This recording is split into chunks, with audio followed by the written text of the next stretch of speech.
So let's take a few minutes to talk about some of the tools we're going to need for a basic sod job. It's always a good idea to have a nice square shovel on hand. A square shovel can help us level out the surface as well as act as an edger to give us nice, sharp, straight lines in the area that we're excavating. A couple different options for rakes are a good idea. Rakes are what are going to help us polish and finesse our surface to make it ready with the most amount of quality for ensuring the sod is successful and level and looks nice when we're done. A couple good options for you are a smaller garden rake. You want a nice tough one. You don't want a leaf rake. You want a nice stiff, firm garden rake. Or for larger jobs, a landscape rake. And again, the two of these will help us perfect our surface and make it nice and smooth, which is what we want for a good rooting zone. It's also good to have a high quality edger, like a half moon edger, just like this one on hand. It will do a slightly better job giving us a nice, smooth, straight edge in our excavated area, a little bit better than our square shovel will.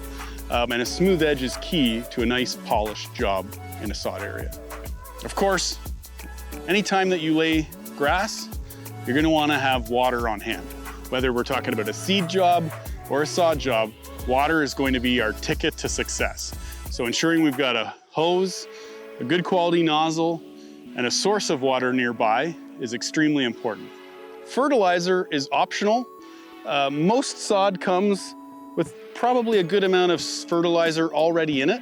The sod industry gives a good amount of fertilizer to grow the sod and get it ready for harvest. But for areas where you really want to ensure success, having a starter fertilizer on hand to spread out before you roll the sod is a good way to ensure that you have the nutrition available to stimulate good quality, healthy roots. I say a starter fertilizer, which is different than a regular fertilizer. And for those of you who are not familiar with fertilizers, we've got what's called an analysis, which is 3 numbers on the top of the bag.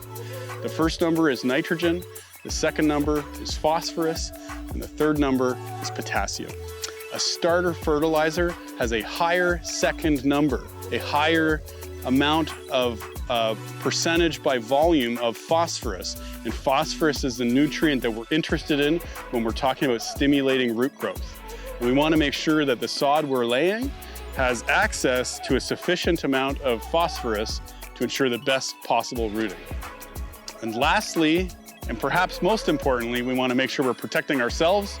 So a good sturdy set of gloves, because sod, we're going to be handling it, we can get dirty hands, as well as some appropriate work clothes. You don't want to wear your Sunday best when you're going out ready to do a sod job.